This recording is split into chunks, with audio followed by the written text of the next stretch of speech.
Member, kapisanan ng mga broadcaster ng Pilipinas. Oras, Bishop Ephraim Fahultagana, alas 4:11. Uy! Nakapag-break ka na ba? Nakapag-relax ka na ba? Saan ka man nagtatrabaho, mapa-opisina man o work from home o mula mismo sa pwesto, sasabayan namin ang break time mo. Sasabayan namin ng mga balita at komentaryo, mga panayam ng mga taong viral ngayon. DZRH Break Time! RH Break Time!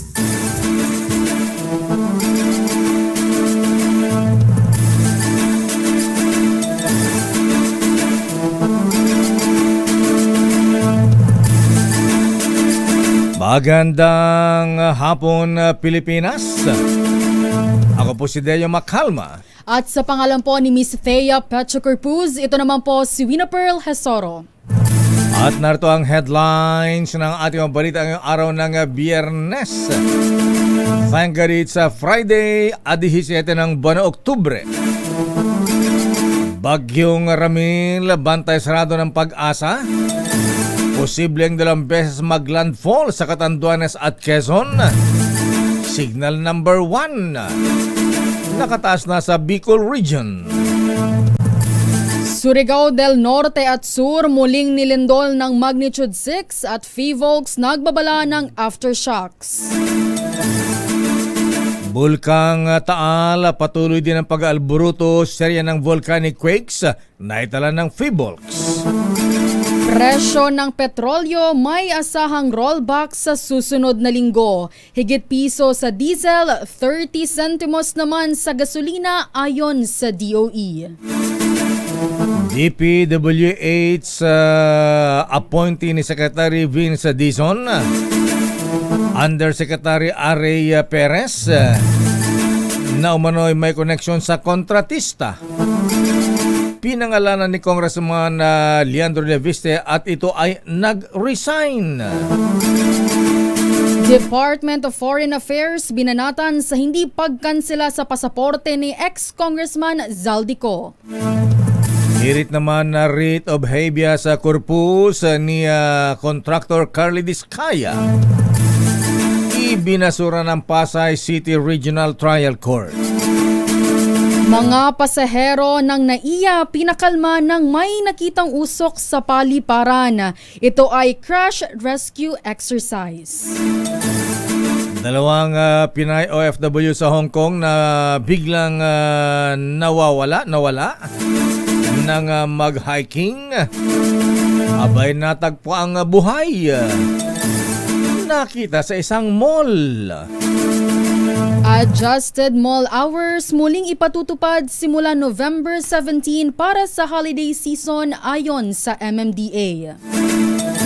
At ngayon sa detalye ng ating mga balita.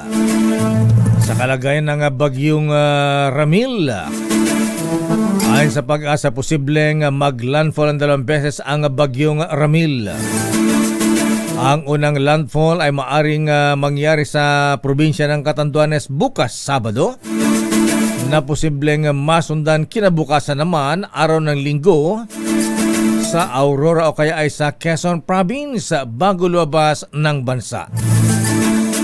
Posible ring maging tropical storm at severe tropical storm ang bagyong Ramil sa susunod na 12 oras bago pa ito mag-landfall. Dahil sa bagyong Ramil, nakataas ngayon ang signal number 1 sa eastern at southern portion ng Quezon, Camarines Norte, Camarines Sur, Catanduanes, Albay, Sorsogon, Burias at Ticao Island, Northern Samar at northern portion ng Eastern Samar.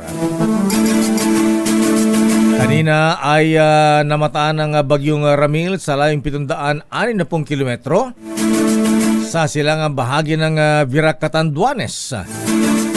Taglay ang lakas na hangin 55 kilometro bawat oras at may bugso o gustiness na 70 kph.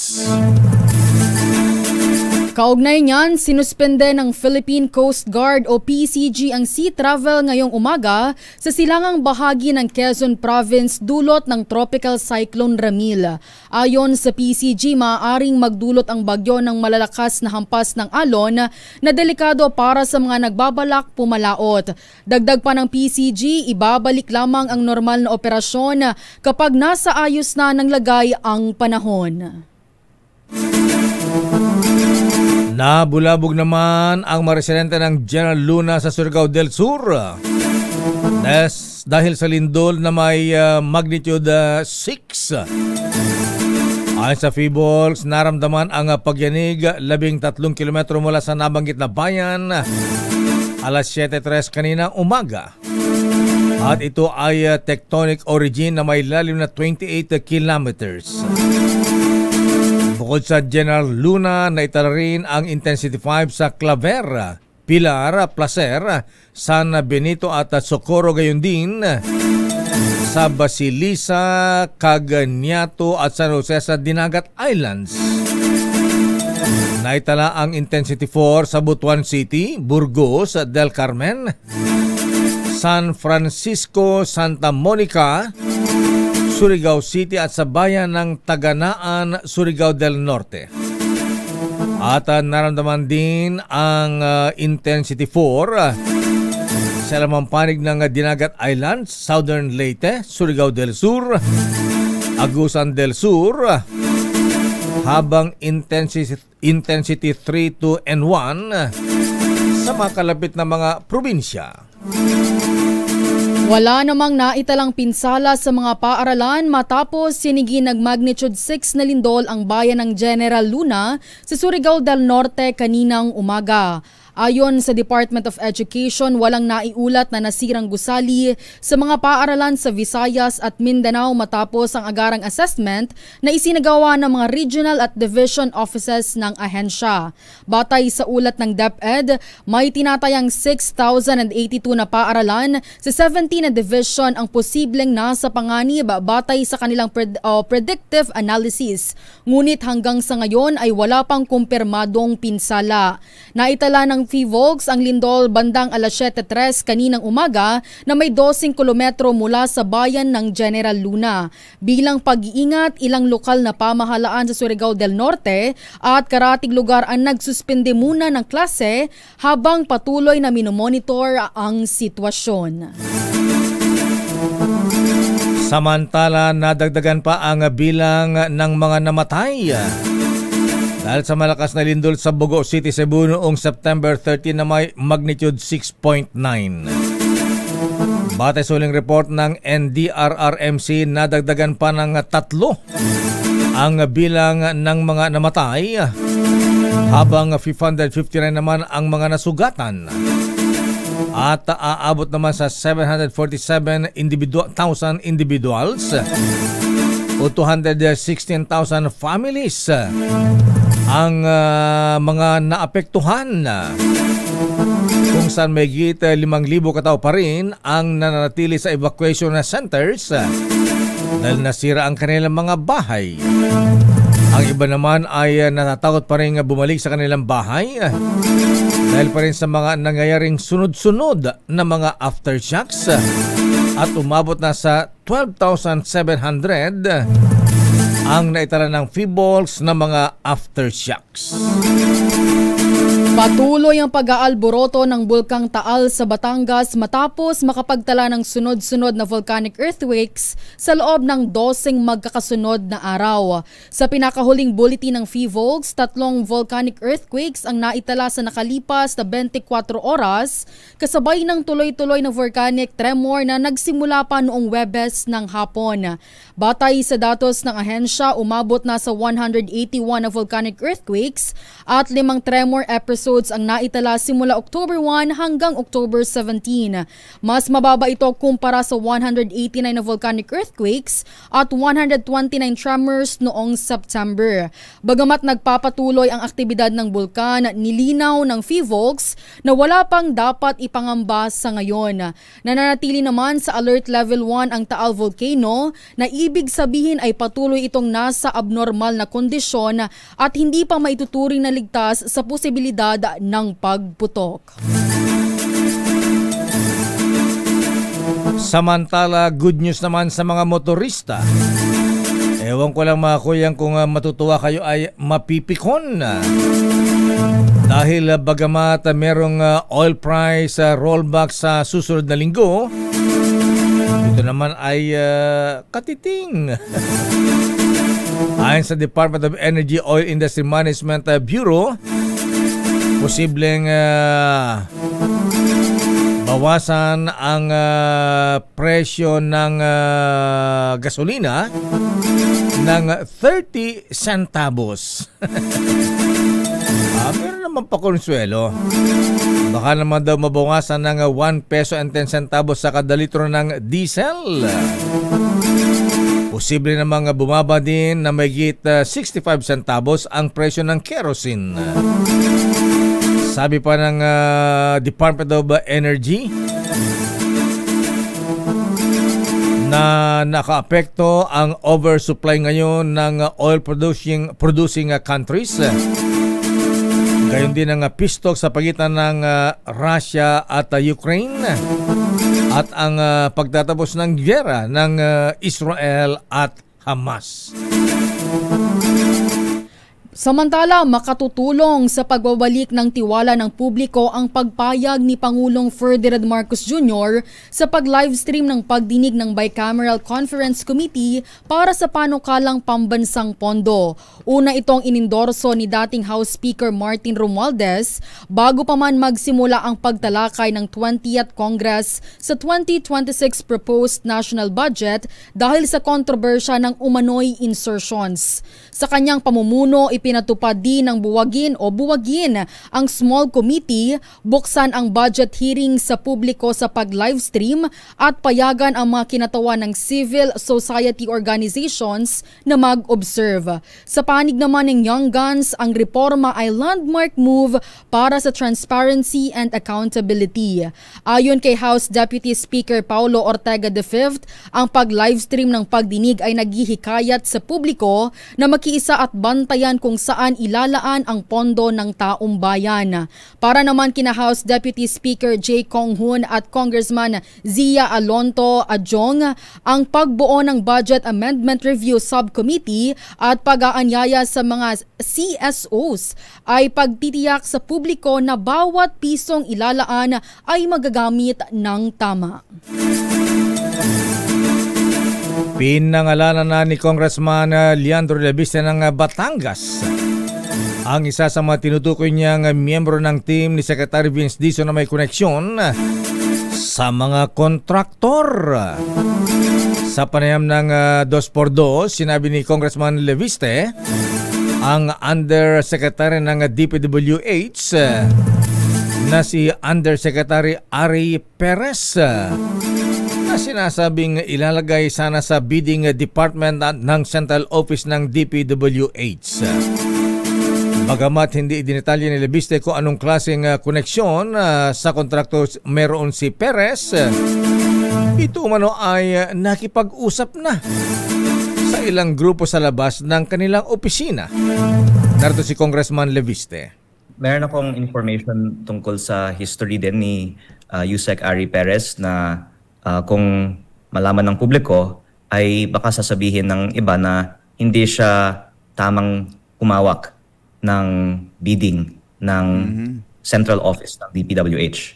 At ang mga miyembro ng media ay pwede rin pong mag-background check tungkol sa kanya at ang ibang mga miyembro ng team ni Secretary Dizon.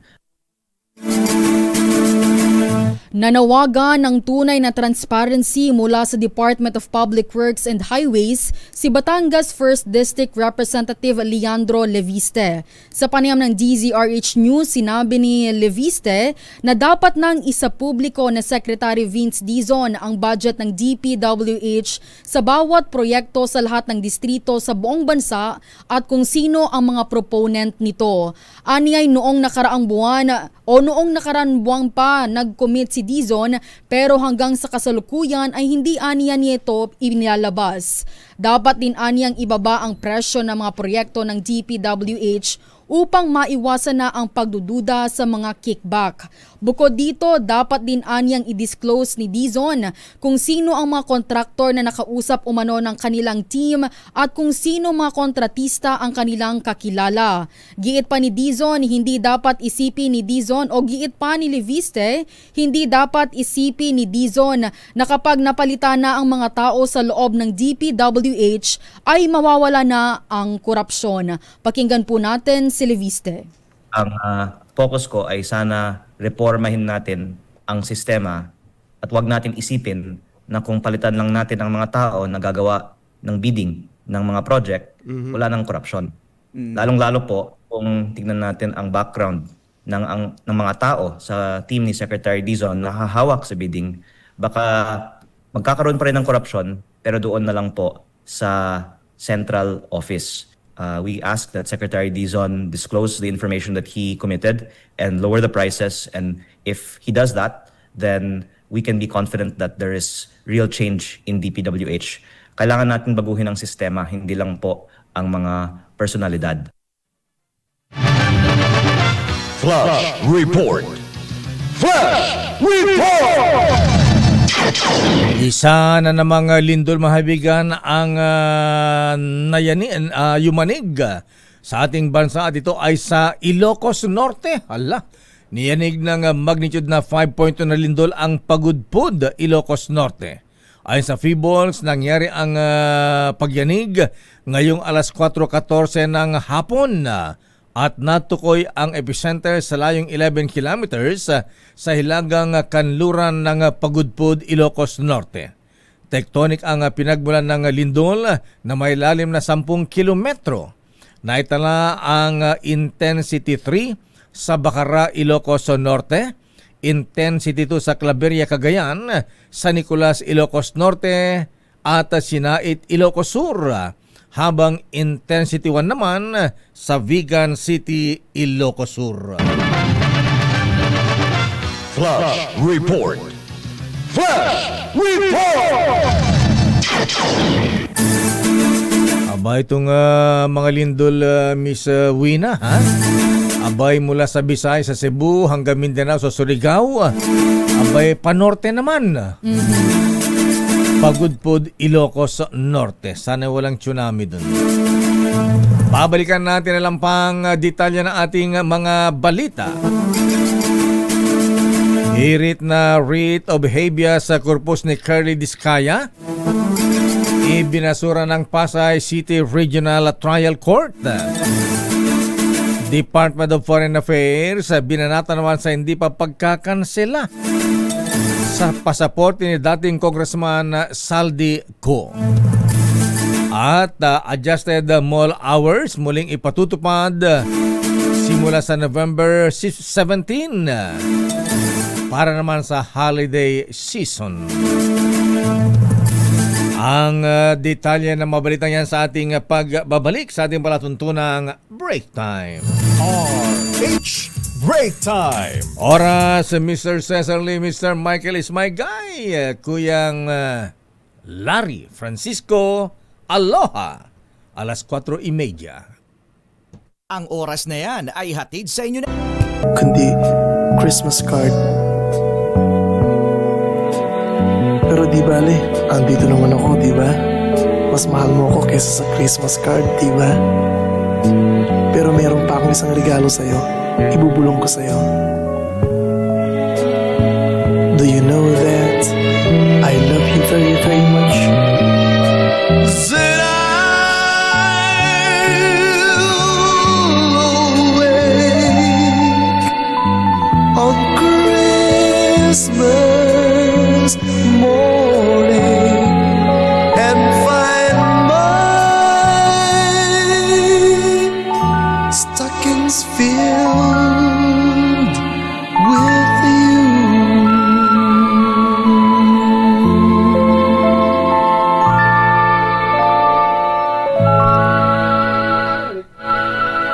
Merry Christmas, Miss Wina.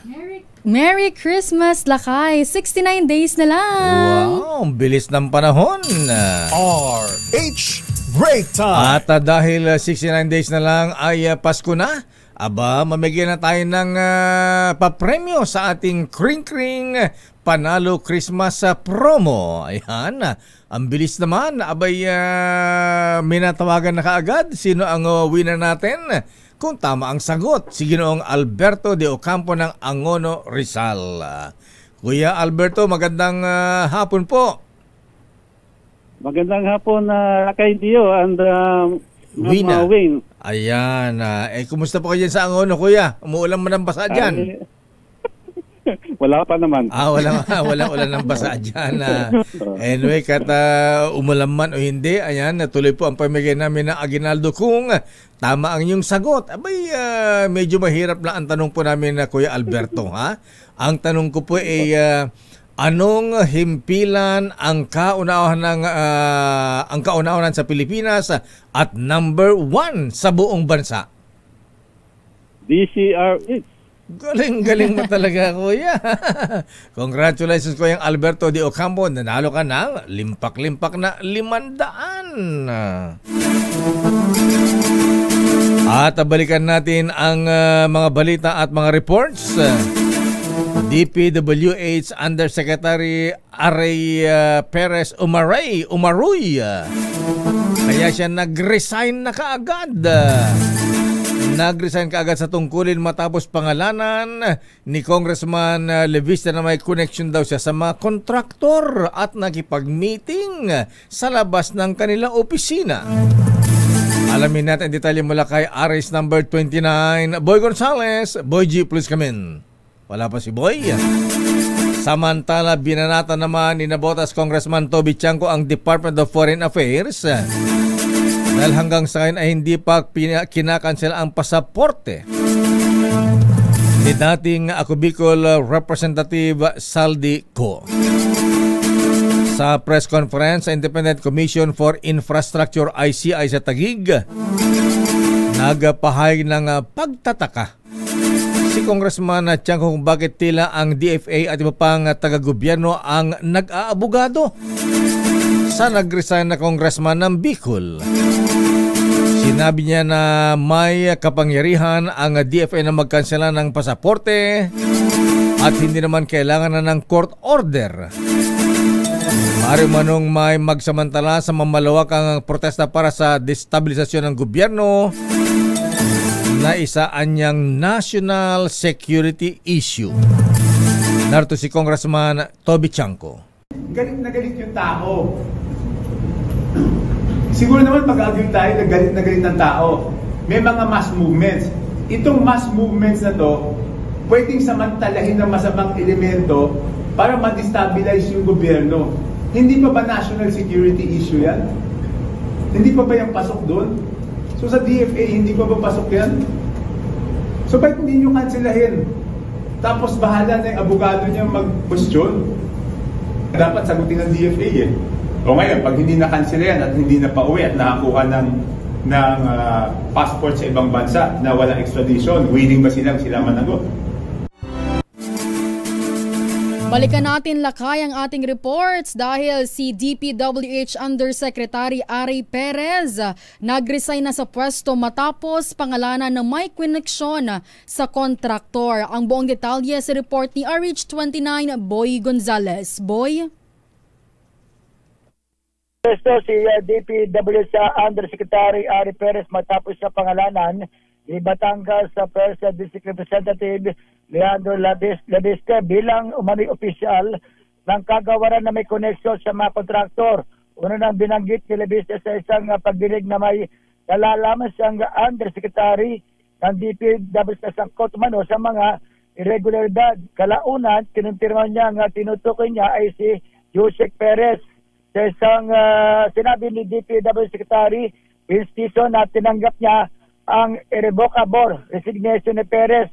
Paglilinaw ni Dizon, kahit nagbitiw na sa pwesto, ang opisyal hindi ito makalulusot sa investigasyon na isasagawa ng kagawaran. Sinabi ni Dizon, ito ay alisunod sa direktiba ng Pangulo Ferdinand Marcos Jr. kalinisin ng DPWH mula itaas hanggang pababa at yaking walang sino-sino o sisinuin sa pagpapanagot sa mga tiwaling opisyal. Samantala, sinabi ni Perez na ayaw niyang maging hadlang o distraction sa isinasagawa investigasyon kaya nagpasa siyang pagbitiw sa pwesto. Ito si Boy Gonzales para sa DCRS Una sa Pilipinas, Una sa Pilipino. Maraming salamat Boy Gonzales, pero may ibang ihip ng hangin. Si Congressman Leviste ng Batangas abay nagbago daw ng tono at hindi raw si Yusek Ari Perez ang ibinulgan niyang nakikipagpulong o meeting sa 3 contractors. Paano Manang Milky? Nag-resign na siya. Irrevocable kaya o hindi? Aris number 12, Milky Regunan, please kami. Manang Milky. Lakay at Wina matapos ngang pangalanan sa programang 2x2 kanina, nilinaw ngayon ni Representative Leandro Leviste ng 1st District ng Batangas na hindi pala si DPWH Undersecretary Ari Perez ang tinutukoy niya na ipag-meeting na sa 3 contractors. Ang kay Leviste, na-presume niya lamang na marami ng contractors ang nakipag-usap sa team ni DPWH Secretary Vince Dizon bilang bagong kalihim ng ahensya. Sabi ni Leviste, alam naman ng publiko na basta nakikipagpulong ang mga contractor sa labas ng DPWH, tiyak na merong hinihinging kapalit sa proyekto. Dagdag pa ni Leviste, madalas nababanggit daw ang pangalan ni Perez pero bagamat wala siyang ebidensya, hindi na daw dapat ma-involve ang naturang opisyal dahil daw sa record nito ng umano'y questionable mga transaksyon nang siya ay connected pa sa BCDA o Basis Conversion and Development Authority. Narito si Congressman Leandro Leviste. Na siya po ang may questionable record among the appointees ni Secretary Dizon. Pwede natin pong tignan ang record ng mga bidding at procurement noong panahon ni Secretary Dizon and ni Yusek Ari Perez sa BCDA. So, sino yung nakipag-meeting? Iba po. At, ibang sinagency?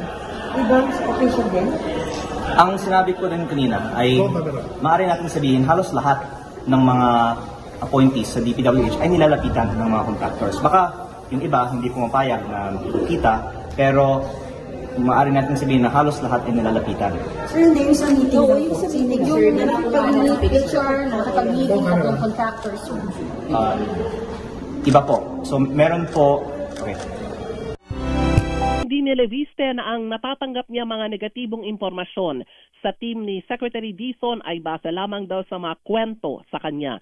Samantala matapos pangalanan ni Leviste, nagbitiw na nga at base sa report lakay at Wina ni Boy Gonzales, irrevocable resignation ang isinumite ni DPWH Undersecretary Ari Perez kay Secretary Vince Dizon.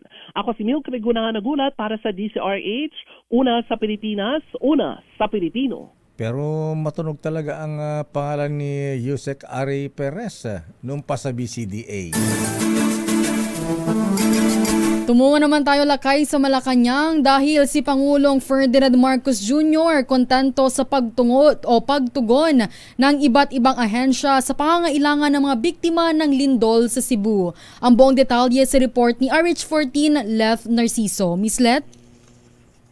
Winalakay siniguro ni Pangulong Ferdinand Marcos Jr. na mayroon ng natutuluyan ang lahat ng pamilyang nawalan ng bahay dahil sa pagtama ng malakas na lindol sa Cebu. Sa pagbalik sa San Remigio at Bogo City para mag-inspeksyon sa Tent City, sinabi ng Pangulo na maganda naman ang progreso sa pagtugon ng pamahalaan sa pangangailangan ng mga apektadong residente. Ayon kay Pangulong Marcos, sinisimula ng palitan ang Tent City ng modular shelter units para mas matibay at mas komportable ang pananatili ng mga apektadong residente. Nagbigyan niya ng materials ang DHSUD para masimulan na ang reconstruction ng mga nasirang bahay. Sabi ng Pangulo, patuloy rin ang pamahagi ng DSWD ng relief goods.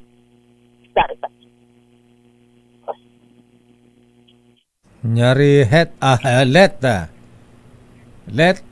Pinasalamatan naman ni Pangulong Marcos ang Philippine Red Cross sa paglalagay ng swimming pool at LED screen para sa mapanooran at mapaglibangan ng mga bata sa Tent City. Malaking bagay anya ito para sa mental health ng mga bata sa gitna ng naranasan nilang trahedya. Ito si Let Narciso para sa DZRH. Yes, Akay? Nagpatay ka agad si Red Cross Chairman Dick Gordon ng swimming pool made in SM?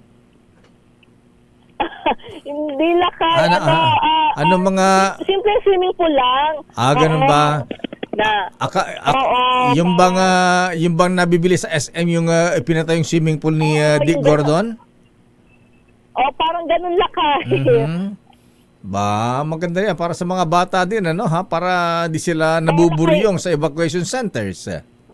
Tama Lakay, yun nga yung sabi ni Presidente, parang kung titiyan, maliit lang siya, di ba? Pero malaking bagay kasi yun dun sa mental health ng mga bata na nabago yung buhay pagkatapos ng malakas na lindol. Nawalan ng bahay, tumigil ang eskwela. So ayan, para may napaglilibangan naman sila doon. Ayan, tama. At first time pa nila siguro makatikim ng swimming pool na plastic. Ayan. Gawa sa plastic, Ayan. Okay, maraming salamat, Miss Let. Balik sa inyo na kaya at uwi na. Samantala, bagsak na rating ng Senado, isa daw hamon sa mga senador para pagbutihin ang kanilang trabaho ayon kay Senate President Tito Sen. Raymond Adpaas, please come in. Brad. Mayor, nakaharap ngayon sa matinding hamon ng mga senador upang pagbutihin ang kanilang trabaho. Ito ay kasunod ng resulta ng Pulse Asia Survey na nagpapakita na bumagsak ang rating ng Senado. Sa survey na isinagawa mula September 27 hanggang 30 ay 42% lamang ng mga respondents ang pabor sa performance ng Senado. Mas mababa ito ng 11 points kumpara sa 53 na nakuha noong buwan ng Hunyo. Ayon kay Senate President Vicente Tito Soto III, ang resulta ng mga survey ay nagsisilbing giya sa panahon na yon. Nagpapakita ito sa larawan sa nakaraan. Sabi ni Soto, magsisilbi itong hamon at gagawin nila ang kanilang trabaho anuman ang mangyari. Isinagawa ang survey matapos pangalanan ng ilang senador na sangkot sa maanumalyang flood control projects. Samantalang ang Kamara de Representantes ay bumagsak naman ng 17 puntos mula sa 47 points noong buwan ng Hunyo ay naging 30 points na lamang. Ito si RH28, Raymond Adpaas para sa DZRH, una sa Pilipinas, una sa Pilipino. Maraming salamat Raymond Adpaas. Samantala, Philippine National Police tiniyak ang responsableng fiscal management matapos ibalik ang 500 million pesos insertion sa Intel Fund. Ang detalye niyan sa report ni RH52 Edniel Parosa. Edniel? Lakay at Wina, siniguro ni Acting Philippine National Police Chief, Police Lieutenant General Jose Melencio Nartates Jr. na naresolba na ang agam-agam sa pondo ng hanay, kaugnay ng insertion sa kanilang intelligence fund. Ayon kay Nartates, sumusunod sa estriktong auditing ng PNP. Patunay ng pagbabalik ng DILG sa 500 milyong pisong pondong isiningit umano ni dating Congressman Saldico. Gayon din, inatasan ni Nartates sa mga police unit at offices na magigpit na tumalima sa mga patakaran sa procurement at paggasta ng mga confidential fund. Babala ng acting chief, posibleng maharap sa administrative at criminal sanctions ang mga makakaladkad sa issue ng maling paggamit sa pondo ng bayan.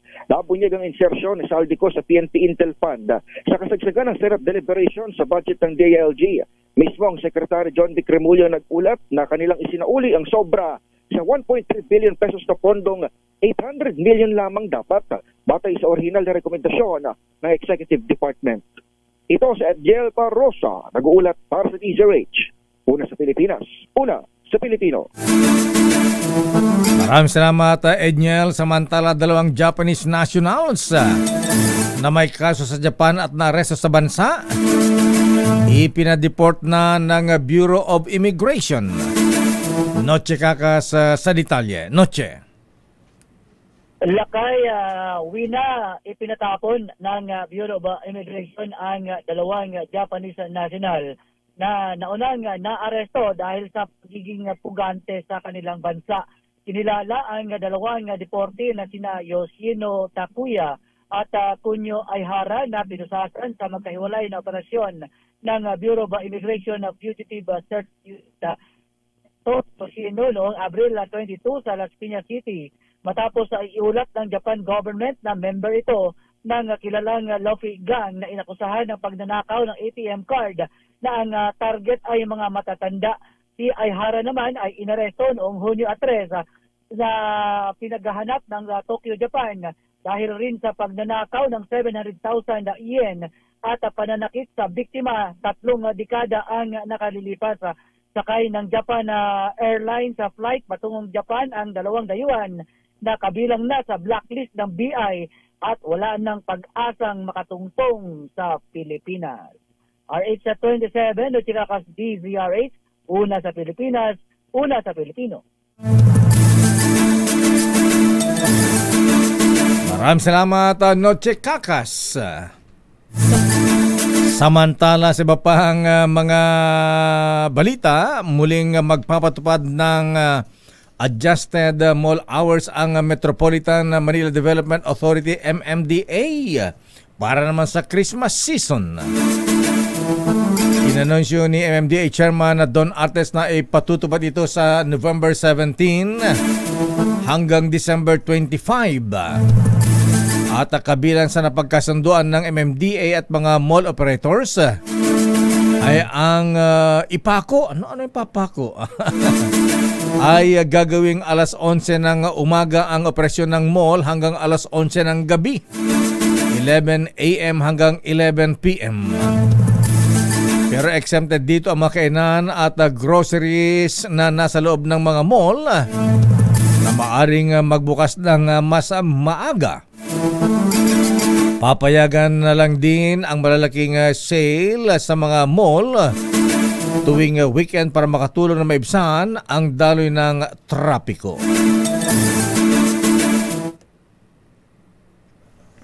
Balita mula sa abroad, Miss Wina.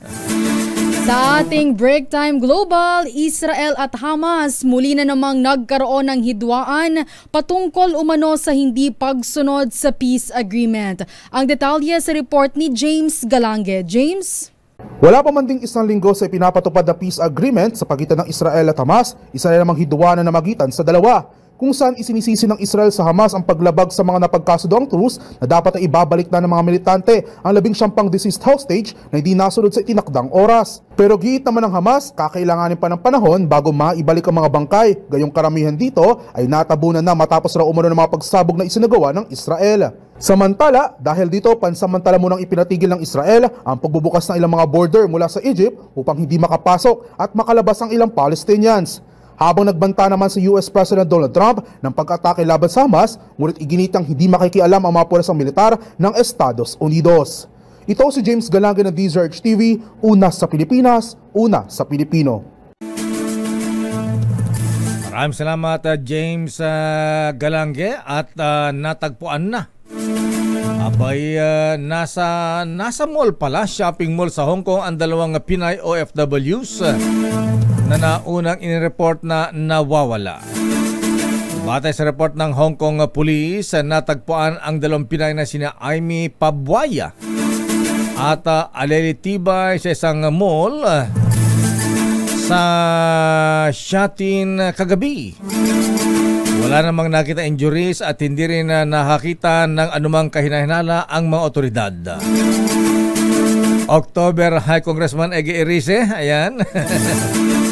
October 4, inulat ng employer na hindi makontak sina Pabwaya at Tibay na napag-alamang magkarelasyon batay sa salaysay ng kanilang mga kamag-anak. Magsyota pala sila. At sa ating balitang sports, Miss Wina.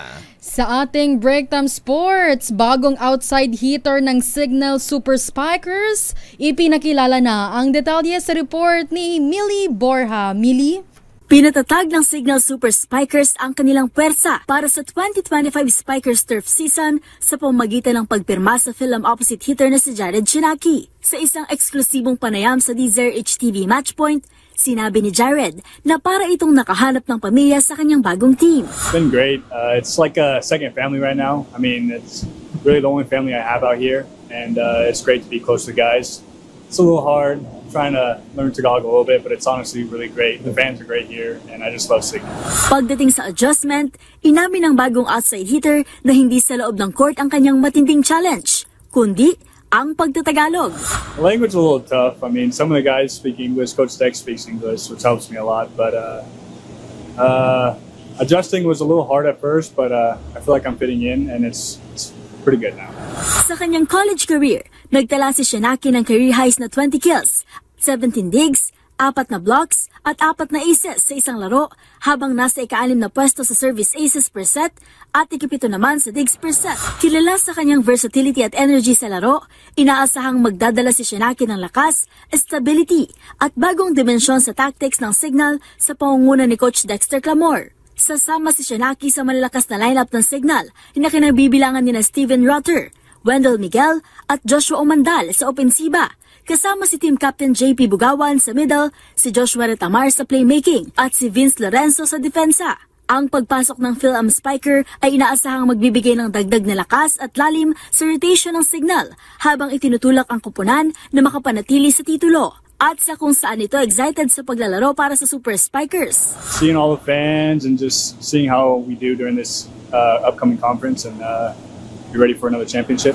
Para sa buong kwentuhan kasama ang Signal Super Spikers, abangan ang full interview sa DZRH TV, Matchpoint. At yun ang mga latest updates sa mundo ng sports. Ito si Millie Borja ng DZRH TV, una sa Pilipinas, una sa Pilipino. Maraming salamat, Millie Borja. At bago ating balitang showbiz tungkol naman kay Bea Alonzo, meron tayong exciting na balita makuyang mga ating mga misis. Ngayong 50th anniversary ng may mega milyonaryo promo na may up to 50 million pesos worth of prizes. Kasama na dyan na instant GCash vouchers at maging monthly winner ng brand new car o kaya 1 milyong piso. Simple lang sumali, bumili lamang na especially mark Mega Sardines, Mega Mackerel at James Coffee Products. Kunin ang promo code sa loob ng lata o sachet at isend sa official Facebook page ng Mega Sardines. At paalala mga ka-DZRH, itago po yung sachet o takip ng lata na may promo code dahil kailangan ito para maklaim ang major prize kung sakaling manalo, katulad ni Daisy Sobrebega na nanalo ng Toyota Race at si Nor Aini Shaharani Usnina ng Zamboanga City nanalo naman ng limpak-limpak na 1 milyon. Mga kuyang mga ateng, sali na sa Mega Milyonaryo Promo. Malay nyo, kayo na ang mananalo ng 1 milyon o kaya ay kotseng Toyota Race. At sa ating showbiz, Miss Wina. Sa ating break time showbiz, Bea Alonzo inintrigang buntis kasunod ng mga lumabas na picture mula sa kanyang surprise birthday party. Angelica Cosme sa detalye. Hot topic sa social media ang makuhang larawan mula sa surprise birthday treat para sa aktres na si Bea Alonzo. Sa mga picture, kasama ang kanyang negosyanteng boyfriend na si Vincent Co, bukod sa happy birthday, marami rin ang nagkomentong parang buntis daw ang aktres. Magunita na kamakailan lang, naging usap-usapan din kung engaged na nga ba ang 38-year-old actress. Pero ang tanging say lang ni Bea, very happy siya at sa dami ng mga pinagdaanan niya ay nais daw nitong gawing pribado ang mga personal na bagay sa buhay. Sa ngayon ay wala pang inilabas na pahayag si Bea Alonzo tungkol sa pang-intrigang magiging mommy na siya. Samantala, kung si Bea nahanap na ang the one, si comedy queen ay dalas-alas naman happy sa pagiging single. Kasalukuyang nasa Las Vegas ang aktres at inalala ang paghihiwalay nila ng mister na si Gerald Sibayan 1 taon na ang nakalipas. This is the day. Ngayon ang araw ng aking Freedom Day. So, ang una kong gagawin, syempre, ay pumunta sa church. Say nga nito, Happy Freedom Anniversary! 1 year wiser, 1 year stronger. Kung matatandaan noong nakaraang taon, ikinuwento ni Ai na sa pamamagitan lang ng chat, nakipaghiwalay sa kanya ang ex-husband sa dahilang hindi na raw ito masaya at nais magkaanak. Bago na uwi sa hiwalayan, sina Ay de las Alas at Gerald Sibayan ay naging magkarelasyon mula 2014 hanggang sa ikinasal taong 2017. At yan ang latest sa mundo ng mga sikat. Ito po ang inyong showbiz angel ng DZRH TV, una sa Pilipinas, una sa Pilipino. Nag-iba itsura ni Ay de las Alas, ha? Pumayat siya, Lakay. Oo, yan. Si Ray Sibayan pa ang shota niya. Hindi, Lakay, single ngayon si Ay. Sinong Sibayan yun? Anyway, happy birthday muna kay Sarah Michelle Merino Cabanela. Mula kay Mama at Papa. Ayan. At happy birthday din kay Judge, Sister Judge Lucy Cruz Dakuan. At Nobol, ayan, Kuyang Nobol General Alex Balutan. At Nobol Major General Ed Libagan. Happy birthday, Nobol sir. Binabati ka ng mga nobility sa Katimugan Shrine Club. Miss na miss ka na raw. Happy birthday by Kuyang Denny Corsino ng Itawi sa Masonic Lads.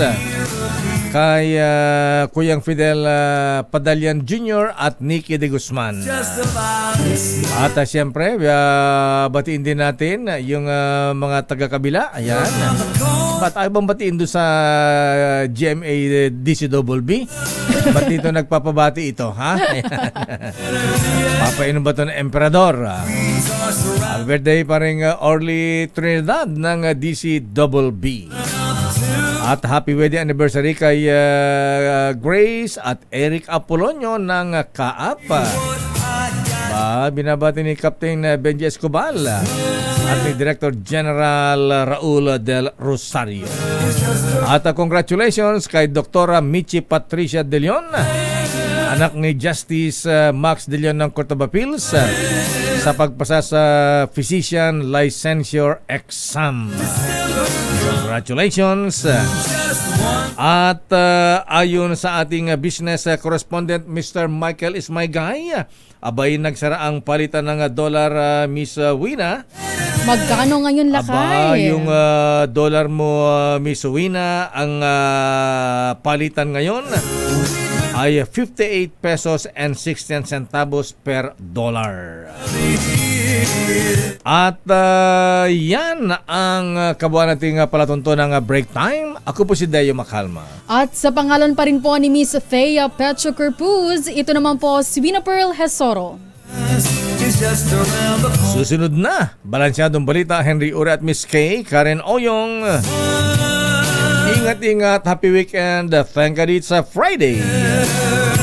Oras alas 5:06.